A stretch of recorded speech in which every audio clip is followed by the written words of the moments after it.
Yesterday, we talked about untangling the drama triangle with your addict. That's what we're going to continue with today. And I asked you yesterday to observe the role that you often play in conversations with your family. I'm Tanya, and our goal is to set up healthy, happy, fulfilled families after the addict gets sober. So when you observed yourself in conversation, you looked at who and what role you're playing, and we talked about three different roles. We talked about the yeah but helpless role, the everybody hates me victim. We talked about I know best, do what I say. I'm right persecutor or judge. And then we talked about after I have done all of this for you, I was just trying to help. Can't you see me? I need to do this for you, rescuer.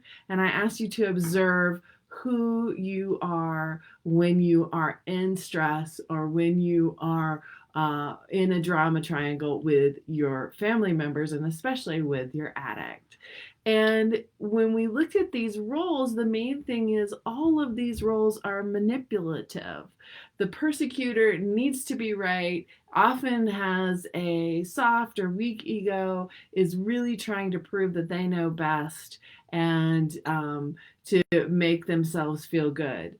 The victim wants to take no responsibility, and everybody else is the problem, and it's everybody else's fault. And the rescuer has that tinge of codependency. It is the person who, if you don't feel good, I don't feel good, so I need to make everybody feel good, or I'm going to feel bad. Now, this is different than the peacekeeper. The peacekeeper doesn't normally have a stake in the game, they just want calm. That's part of it. But the rescuer really needs to feel good about themselves by taking care of you. That's their role. Here's the issue in this whole situation, nobody is taking responsibility. Everybody has shifted the responsibility to somebody else. Now, even more fascinating as you figure out you may have a dominant style, but you often switch roles. So, if you'll let me, let's do a little role play on that. And if I'm the mom and I'm coming in and I'm saying, why didn't you take care of the dishes? You know you need to take care of the dishes. It's I'm getting ready to make dinner and all these dishes are still left out here. How can I make dinner for you? You need to take care of that. Mom, I've had a hard day at school. You've told me that I need my schoolwork comes first. I don't know what to do. You just keep asking me for things and you want it all perfect and I just can't make it perfect and it's just not happening in the right way and I don't know what you want. You're right. You're right. Your schoolwork comes first. And I just really want to do what's best for you and to make sure you're okay and to make sure everything's right for you. And I'm a terrible mom. I'm just terrible that I come in and I yell at you and I'm not taking care of my stuff and work is hard and it just it's just too much.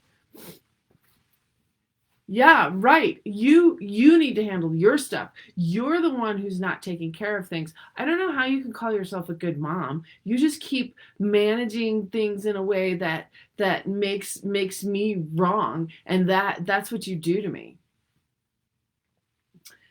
Oh, honey, let me take care of it for you. Let me just make sure that everything's all right. I'll figure it out. I'll figure out how to get home earlier and take care of the dishes and all of those things.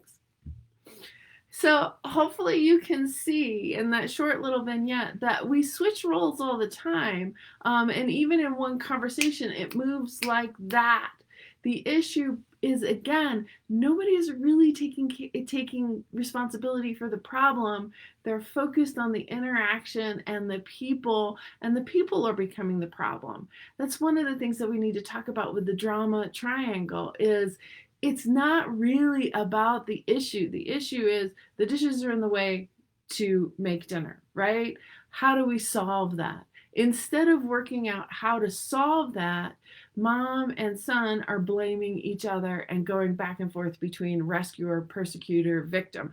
That's a triangle. It just keeps going in this pattern to where nothing is solved. How many of you feel like that's what's happening in your relationship?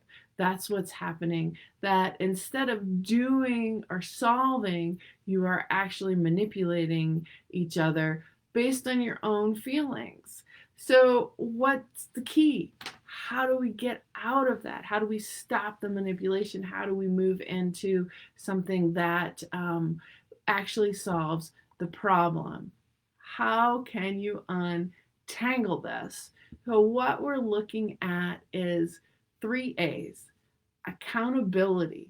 What's my role in this? I need to learn more about how the situation started and to reflect on my part in it. So, what's my role in the whole dishes situation? Sounds like both people were super busy. Or maybe they're not. Maybe nobody's taking responsibility. Maybe they're not clear boundaries on what needs to happen. Maybe there's not a clear statement. So, that's accountability. Then assertiveness is to speak up. Now, the son started to speak up and say, I've had a rough day at school. Mom's probably had a rough day at work. Both of them need to speak up and say, hey, what is it that really needs to happen? Let's focus on the problem of dealing with the dishes so we can make dinner. How do I set some boundaries and guidelines around what needs to happen? And maybe it is that the son is not doing what he's supposed to do, but mom coming in and attacking rarely gets anything done. So when we come in and we attack our addict, rarely anything happens in a positive fashion. And we talked about positive communication last week, so I hope you go back and look at those things. The next one, so we've got accountability, assertiveness. Asserting means clarity on addressing the problem, not the person, clarity on what needs to happen going forward, and then setting boundaries around that. So action is actually doing something about it rather than just talking about it, which is often what happens in the drama triangle. Because we play these roles, persecutor, victim, and rescuer, instead of taking action around the problem, we get stuck in going round and round that triangle. So, what would the action be? Maybe they set up a time by which the dishes need to be done. Maybe they look at if the dishes are not done, maybe mom doesn't make dinner. Maybe they look at, hey, what could we do? Could we switch to paper plates and make this easier? We're all tired. Is there something else we could do differently?